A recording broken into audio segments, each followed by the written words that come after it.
When I was in college, my friends came over my apartment once and they noticed that I keep cotton under my bed.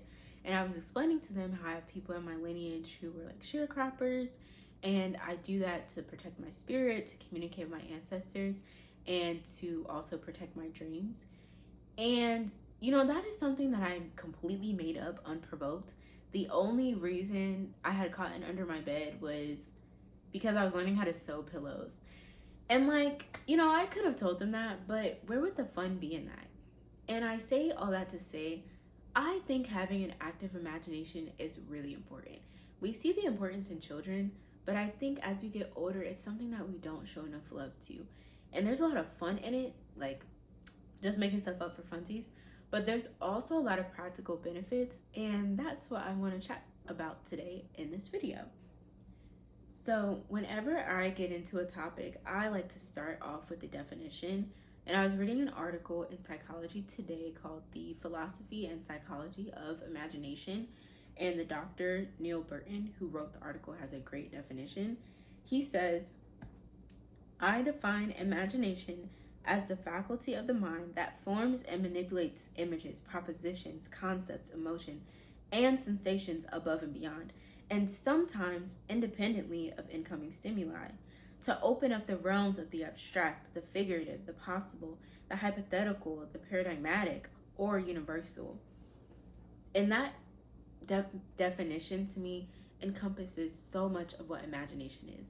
It's not just daydreaming, it's not just, making up images in your head. It's like giving yourself the space and the time to let your mind roam to things that may not exist or may not be in the present, And I think it's important to give time to use our imagination. We have a lot of focus on our thinking, our thought processes, which is like our ability to reason, our ability to like contextualize information and conceptualize information.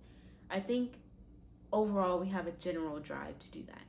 We also have a general drive towards like creativity, making products, producing, innovating, expressing ourselves creatively. But imagination, I think, is something we could all benefit from focusing on a little bit more, because it opens up our realities, it opens up our minds, and ultimately it's what, allows us to do well on either end of the spectrum. Imagination helps us shape our thoughts. Imagination helps us create. It's what can help us generate new realities. And I think it's important in a few different ways. Number one, I think imagination can help you bring happiness into your life and help you sustain your joy. Change requires a lot of time and it requires resources. And while it's possible to make really impactful change, while you're waiting for that change to happen, it can be extremely hard to see past your circumstances. I know at the beginning of this year, there was a moment when I thought I was not going to have a job. There was a moment when I thought I was going to have to move from the city that I just moved to. And I had a lot of time to spend really dwelling on my circumstances and trying to see a way out of them. And it got to a point where I really couldn't see it. So I just had to imagine a way out. And I think a piece of that imagination is faith for me personally, and belief in God, and just knowing that there are different things that I may not be able to conceptualize or see, but that may be coming in the future. And I also think that imagination just gives you a space to kind of liberate your mind from feeling sad about things or feeling stuck in things. It's just see yourself in a completely different way for a few moments, and I believe it can help add happiness to our lives. Number two, imagination is good for creative problem solving. A lot of the way we solve problems right now is very data driven, it's very algorithm driven, it's very much rooted in history, rooted in facts. And although those are great ways to navigate solving problems, imagination is how you can kind of step outside of the bubble a little bit and think of things that you may not even know could be a solution, but ultimately could be. It just takes taking a moment to think beyond our present situations. Number three, I think imagination really helps with empowerment and self-esteem. For me, a lot of insecurities are rooted in like the things I see on a daily basis, or the things I've heard, or like the way society is constructed, whatever. Sometimes, it really does benefit me to think like, what if the world just wasn't like this? What if like we operated in a different way? And although it's hard to believe sorry, something just beeped. Although it's hard to believe that like it will come into fruition sometimes, imagination is a way to like give yourself the space to really think beyond what you're experiencing and help boost your self-esteem and help boost like your like the way you empower yourselves. Like, yeah, that's what I want to say for empowerment. Number 4, I think imagination really helps with empathy, and it helps us like define the way that we think about others and helps give us a concept of other individuals' life experiences. A lot of the time, we're taught to empathize based on our situations. Like, I can have empathy for this person because I had this experience and it's related to that.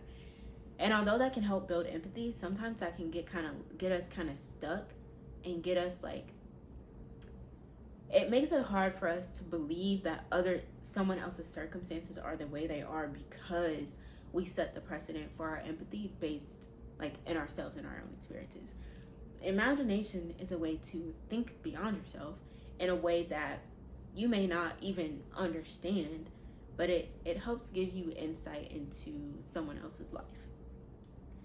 And imagination doesn't have to be like, oh, I'm making vision boards, I see myself owning a bunch of cars and owning a big house.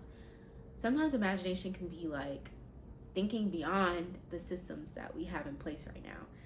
I am taking the Summer for Socialism course from like the People's Forum in New York, and I really struggled with like listening to those lectures sometimes. So I'm like, okay, yeah, this all sounds great and like fine and dandy, but like, how is this practically gonna be? How are we gonna practically incorporate socialism into a country that is so like capitalism driven? And I have to take a step back and be like, you know what? Like, I need to let my imagination flourish a little bit and think about what would the world look like if we weren't so driven by capitalism and like money and all that and products.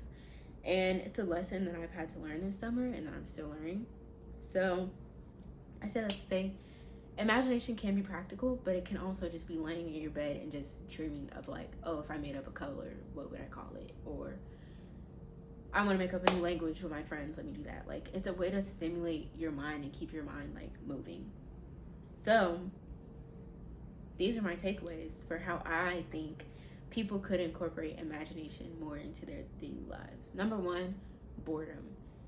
Sit and watch that paint dry on the walls for a couple hours, honestly. I think it's pretty commonly known that a lot of us are constantly stimulating ourselves with information, technology, whatever, and experiences. But sitting in boredom really does help you like get to a point of like, okay, it's like your thoughts like quiet down for a second based on like everything you've been like listening to and hearing and blah blah blah, like thinking about, and then it's like it picks back up in a different way. Like you just start to think about your thoughts and like your experiences in a whole new way, and you start to just like literally just imagine and come up with a bunch of ideas that you like really wouldn't have time to do if you're like constantly consuming things. Number 2, I think free writing is a great way to stimulate your imagination. Prompts. One of my favorite things in elementary school was when we would get those creative writing journals and like we would get prompts and we would get to like just write stories. Like, it's okay to write stories as an adult. It's okay to like do that. Or even if you don't write them down, just make up stories in your head. Imagine it. You see somebody on the bus, imagine what their life is like, just a way to simulate that. Having new experiences and exposing yourself to new things can also help you stimulate your imagination, because it's like imagination is boundless and it is going to take you to different places and to different thoughts and different images and all that.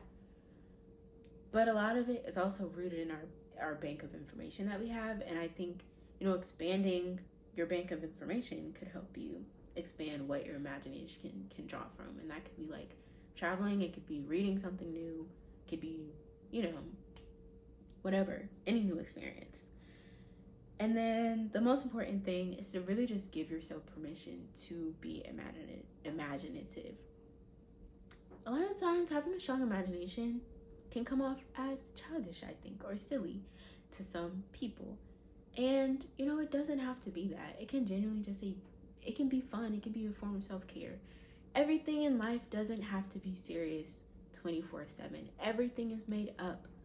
So why not make up something that's going to bring you a little bit of joy and fun in your life? Because there are so many things in reality that are going to try to take that away. So why not imagine something fun? We're going to do a little imagination exercise. I want you to listen as I read a page out of this book and just visualize what you imagine is happening.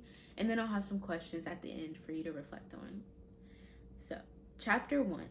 A flattened and drying daffodil was dangling off the little card that I had made my Aunt A.T. for Mother's Day. I pressed my palm over the flower and squashed it against the plain beige cardboard. When I turned the corner near the house, I saw her sitting in an old rocker in the yard, staring at a group of children crushing dried yellow leaves into the ground. The leaves had been left in the sun to dry. They would be burned that night at the Combe Beach potluck dinner. I put the card back in my pocket before I got to the yard. When Tante Ati saw me, she raised a piece of white cloth she was embroidering and waved it at me. When I stood in front of her, she opened her arms just wide enough for my body to fit into them. "How was school?" she asked with a big smile. She bent down and kissed my forehead, then pulled me down onto her lap. Okay, so that is the chapter 1, page 1 from the book Breath, Eyes, Memory by Edwidge Danticat. And these are the questions, preguntas, that I have for this exercise. So number 1, based on the story that I just read, what do you think is going to happen next for the characters? Number 2, how do you think you could tell this story from a different point of view? So we have the little girl that we're focusing on, but her aunt is also in the story, as well as the little children. How could you tell the opposite of this story? And if you were a flower, what color would you be? So those are some exercises, you can do in your free time. Thank you so much for watching this video. This is my first YouTube video ever. So I'm excited for what's to come with this channel, and I hope, you got a good message. Basically, just use your imagination, don't be afraid of it. Thanks, and have a great day.